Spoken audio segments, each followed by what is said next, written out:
Huling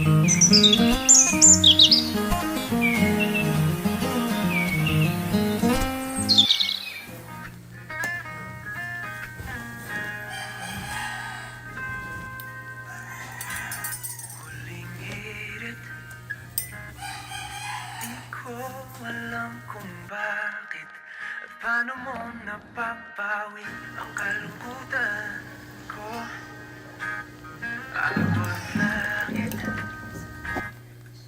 ligayang dulot mo, ngiti ang tanging dala sa mga labi ito.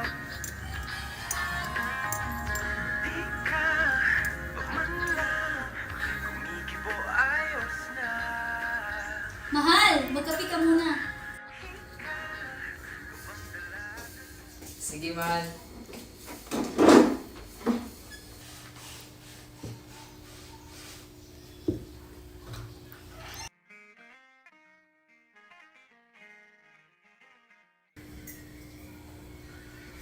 Mauna na ako, mahal. Baka mahuli pa ako sa trabaho. O sige mahal, mag-ingat ka.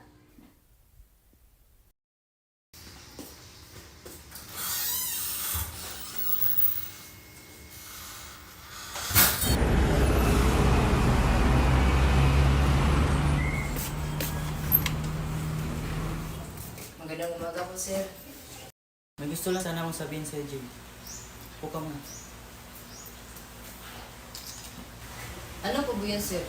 Naku, kinakabahan po ako sa iyong sinabi. Pumalma ka muna, Jim. At huwag kang mabibigla. Isa ka sa pinakamahusay na trabahanteng taga-makinilya dito sa ating kumpanya. Ngunit dahil sa recession, hindi na namin mabigay sa iyo ang dating sweldo. At bababa pa ito sa 200 piso.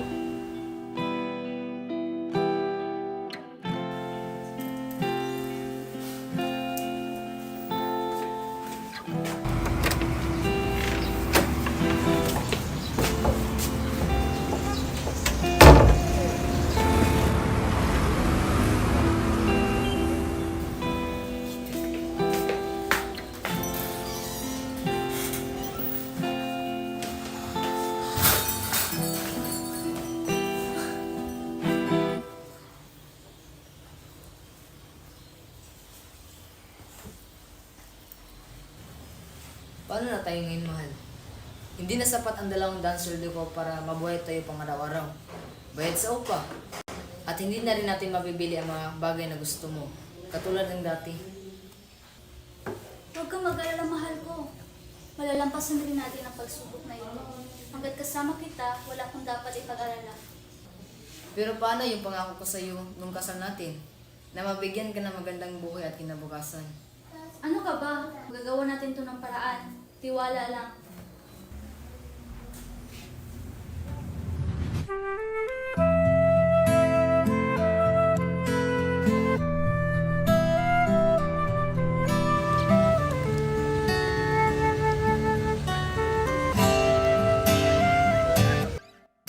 Delia, nagsimula akong umibig nung nakita kita.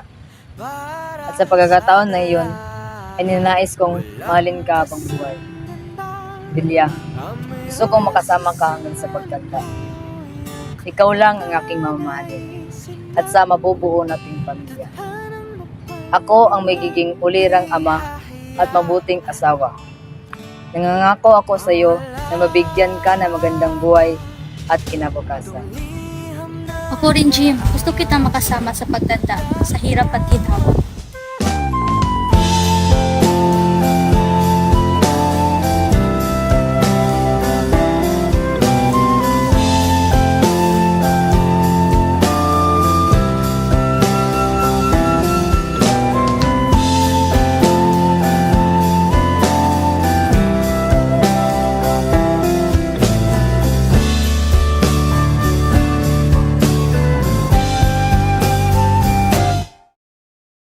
Lumipas ang panahon at hindi nagtagal ay disperas na ng Pasko.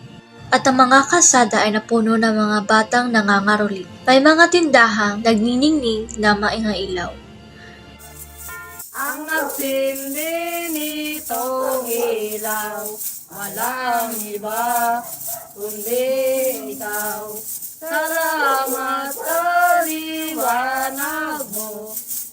magkakakulay ang pasto.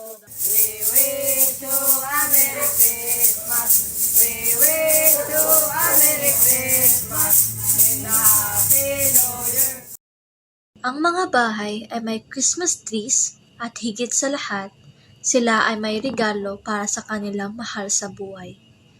Hindi ko akalaing na maghihirap kami ng ganito na kahit pang regalo ay wala.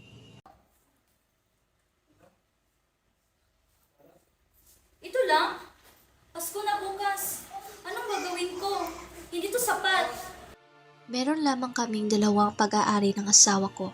At yon ang gintong relo ni Jim na ipinamana sa kanya ng kanyang ama. Na ipinamana sa ama niya ng lolo niya mula sa tatay ng lolo niya. At ang pinakamahaba kong buhok na pinapahalagahan ko sa sarili ko. Kailangan kong gawin ang kailangan kong gawin.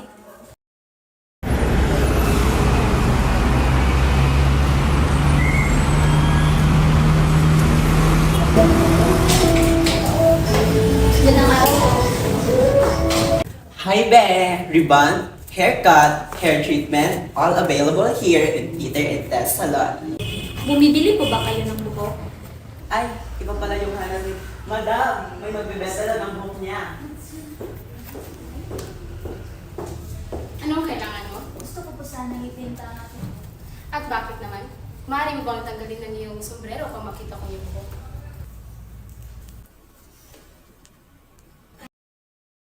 ₱200. Sige, payag ako.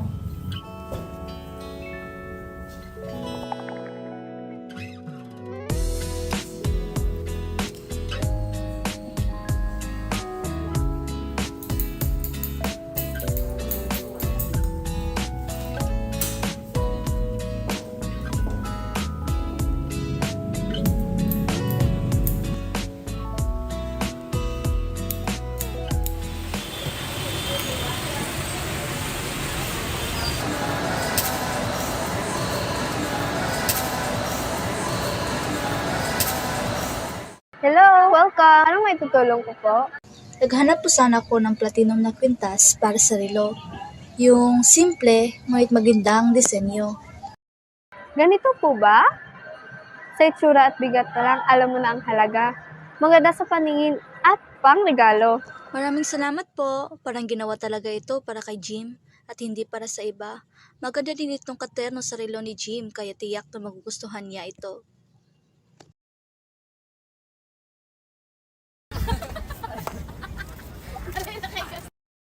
Hello, Jim. Mahal, awin ako. Pwede ba tayong magkita sa tulay malapit sa plaza? Bakit hindi lang tayo magkita sa bahay mo? Total, naihanda mo na rin naman yung mga pagkain. Oo, uuwi rin tayo pagkatapos at kakain. Ay gusto lang sana akong sabihin sa'yo. Nagpapakaba ka na naman. Ha, sige mahal, papunta na ako.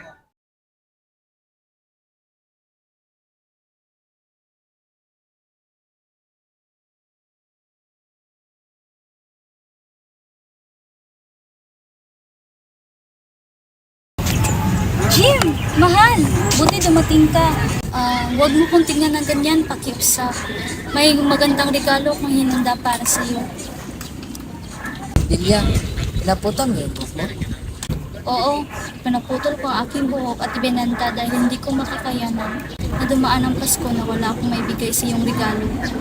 Delia, huwag mo sanang masamain pero kahit ano pang ahit o gupit ng iyong buhok ay walang makapagbabago ng pagtingin ko sa iyo.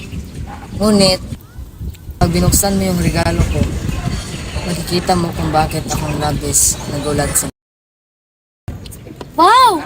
Salamat, mahal! Napakaganda naman ito. Pero huwag kang mag-alala. Mabilis din namang tutubo ang aking buhok, kaya tiyak na magagamit ko rin ito sa hinaharap. Teka nga pala, Jim, hindi mo pa nakikita yung regalo ko para sa iyo.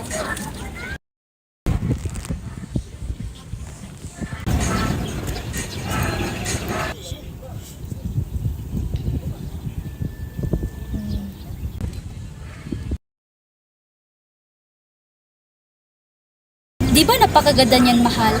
Mas madalas ka nang mapatingin sa relo mo sa isang buong araw. Alam mo ba, nilibot ko ang buong bayan para mahanap ko yan. Patingin ang relo mo na makita natin kung bagay ba. Itabi muna natin ito. Masyado silang maganda upang gamitin sa ngayon.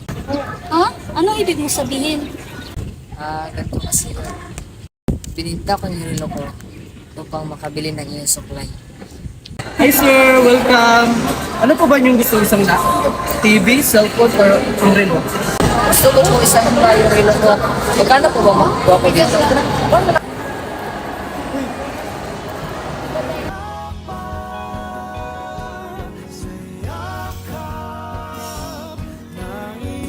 Mahal na mahal kita, Jim.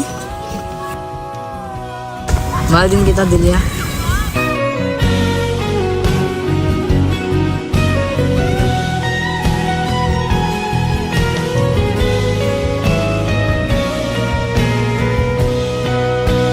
Mahiwaga, pipiliin ka sa araw-araw.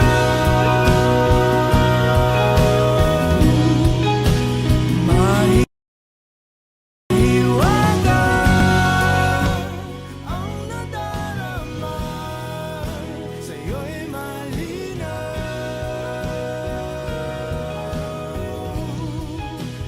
Mahiwaga, huwag nang mawala araw-araw.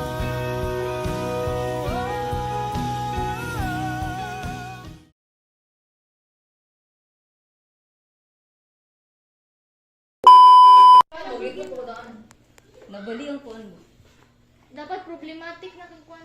Hala. A few moments later.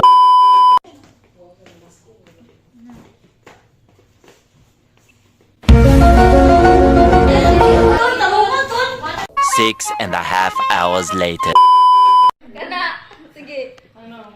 They ask you how you are, you just have to say that you're fine when you're not really fine, but you just can't get into it because they would never understand. Ay, Summer, gawas sa ka.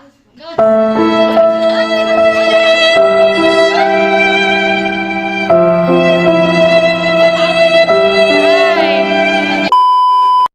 They ask you how you are, you just have to say that you're fine when you're not really fine, but you just can't get into it because they would never understand. They ask you how you are, you just have to say that you're fine when you're not really fine, but you just can't get into it.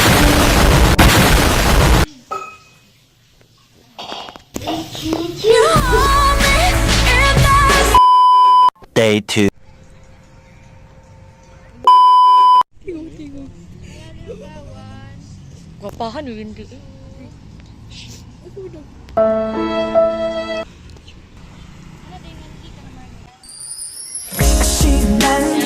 신나는 걸 곁에 있어도 언제나 그린 girl Hey my girl 12 seconds later.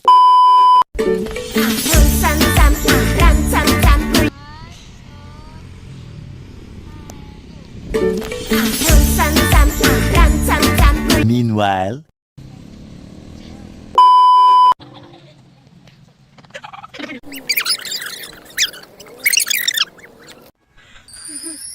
신나는 걸 곁에 있어도 언제나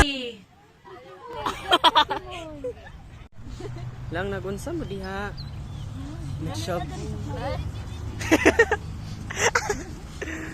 Nag-shop. Putura ang drug lord. Thank you. They ask you how you are, you just have to say that you're fine when you're not really fine, but you just can't. You are my everything 별처럼 쏟아지는 운명에 1 hour later.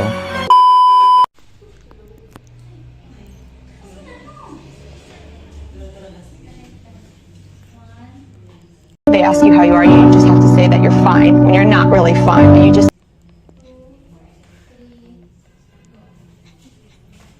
Hi, Ben. Ribbon, haircut, hair treatment, all available here in Peter and Tess Salon. Eventually. Bumibili po ba kayo?